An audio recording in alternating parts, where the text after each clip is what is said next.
Hello everyone, लक्ष्य YouTube channel पर आप सभी का हार्दिक स्वागत है। आज हम बात करने वाले हैं EMRS टीचर रिक्रूटमेंट 2023 के बारे में। जैसा कि आप सभी जानते हैं कि कुछ समय पहले ही EMRS में टीचर की रिक्रूटमेंट आई थी और जिसके फॉर्म ओपन हो चुके थे, तो फॉर्म फिल भी हो गए हैं। अब इस भर्ती को लेके एक न्यू अपडेट आ रही है कि हाई कोर्ट ने ऑर्डर दिया है कि भर्ती पर रोक लगा दी जाए जब तक इस भर्ती पर फाइनल डिसीजन नहीं आता है, क्योंकि इस भर्ती पर कोर्ट केस हो चुका है।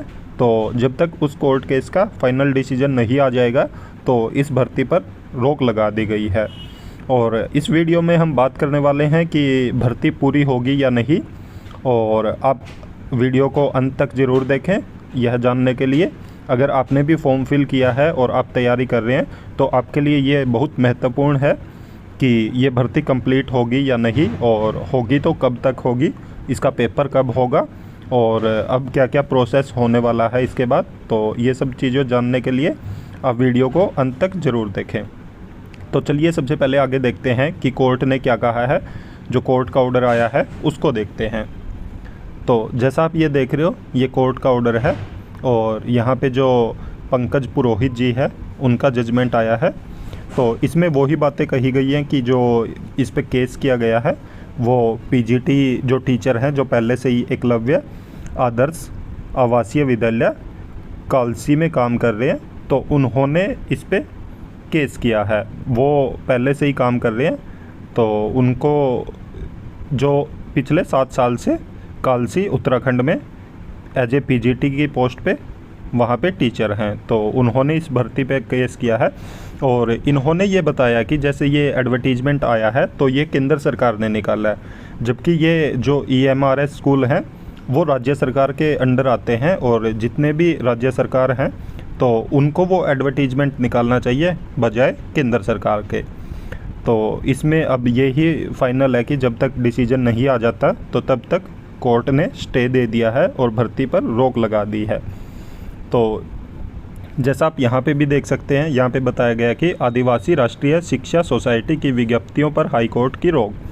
हाईकोर्ट ने आदिवासी राष्ट्रीय शिक्षा सोसाइटी नई दिल्ली की ओर से शिक्षकों की नियुक्तियों को लेकर जारी विज्ञप्ति के क्रियान्वयन पर अगले आदेश तक रोक लगा दिया। सिर्फ इसमें यह बताया गया कि अगले आदेश तक रोक लगाई गई है। न्यायमूर्ति पंकज पुरोहित की एकल पीठ के समक्ष मामले की सुनवाई हुई।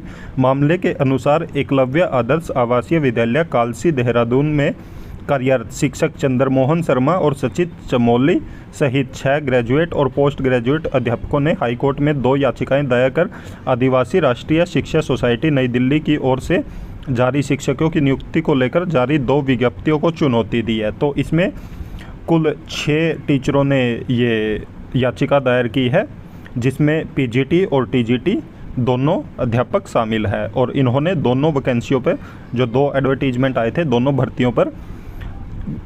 भर्तियों को चुनौती दी है। इसमें विज्ञप्तियों को निरस्त करने की प्रार्थना की गई है। तो दोनों एडवर्टीजमेंट को निरस्त करने की इन्होंने प्रार्थना की है। याचिका में कहा गया है कि एकलव्य आदर्श आवासीय विद्यालय कालसी भारत सरकार के आदिवासी मामलों के मंत्रालय के आदेश के तहत स्थापित है। भारत सरकार के आदिवासी मामलों के मंत्रालय के दिशा निर्देश के अनुसार ही एकलव्य आदर्श आवासीय विद्यालय कालसी के संचालन के लिए प्रदेश स्तर पर एकलव्य विद्यालय संगठन समिति स्थापित की गई है। इन्होंने बताया कि ये केंद्र सरकार के जो आदिवासी मामलों के मंत्रालय उसके जो दिशा निर्देश के अनुसार तो चलते हैं, बट इसके साथ साथ इसके संचालन के लिए प्रदेश स्तर पर जो एकलव्य विद्यालय संगठन समिति है उसको भी स्थापित किया गया, जो कि उत्तराखंड सरकार के आदिवासी सामाजिक सुधार मंत्रालय के अंतर्गत आता है। तो इसीलिए इन्होंने बोला कि जब मतलब स्टेट में है कि इन्होंने अलग से समिति का गठन किया हुआ है, तो इसलिए स्टेट के अंडर ही इनकी एडवर्टीजमेंट निकाली जाए।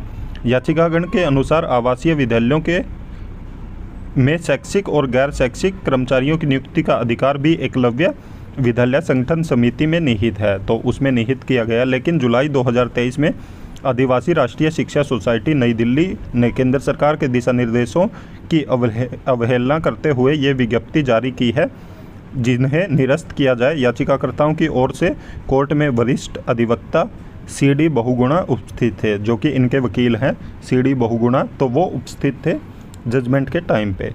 तो इसमें यही बोला गया, बट इसमें कोई ज़्यादा केस बनता नहीं है, क्योंकि अगली सुनवाई पे इस केस के खारिज होने की ज़्यादा संभावना है। क्योंकि जब केंद्र सरकार ने ये, जैसा कि आप देख रहे हो कि EMRS के जो स्कूल हैं वो 300 साढ़े 300 के लगभग हैं, और उनको 750 तक अब निर्माण किया जाएगा कि 750 स्कूल टोटल बनाए जाएंगे EMRS के। तो अब उसी को लेके इन्होंने एडवर्टीजमेंट निकाला था, और टाइम टू टाइम और भी एडवर्टीजमेंट आते रहेंगे। और ये एडवर्टीजमेंट केंद्र सरकार ही निकालेगा, क्योंकि जो जितना भी बजट है, जो भी टीचर की वैकेंसी है, एडवर्टीजमेंट निकालना है, ये सब केंद्र सरकार काम करेगा। और उसके बाद जो स्कूलों का संचालन है वो राज्य सरकार करेगी। तो इसमें इतना कोई घबराने की बात नहीं है। तो बहुत जल्द आपके लिए खुशखबरी भी आएगी, क्योंकि कभी भी जब भी नई भर्ती आती है तो उस पर कोर्ट केस होना तय होता है। क्योंकि अगर कुछ भी नई चीज़ आती है तो उसको कोर्ट के थ्रू होके ही जाना पड़ता है। तो अभी ये नई वैकेंसी आई है, नया एडवर्टीजमेंट आया है पहली बार, तो इसलिए कोर्ट केस ज़रूर हुआ है, पर इसमें इतना घबराने की बात नहीं है। ये जल्द ही इससे फ्री हो जाएगा और आपको बहुत जल्द पेपर देखने को मिलेगा इससे। तो ऐसी और भी इन्फॉर्मेशन पाने के लिए आप हमारे YouTube चैनल को ज़रूर सब्सक्राइब करें, साथ में बेल आइकन का बटन ज़रूर दबाएं, ताकि जब भी हम वीडियो अपलोड करें तो तुरंत आप तक नोटिफिकेशन पहुंच जाए। और वीडियो को ज़्यादा से ज़्यादा लाइक करें, साथ में शेयर भी करें। Thank you.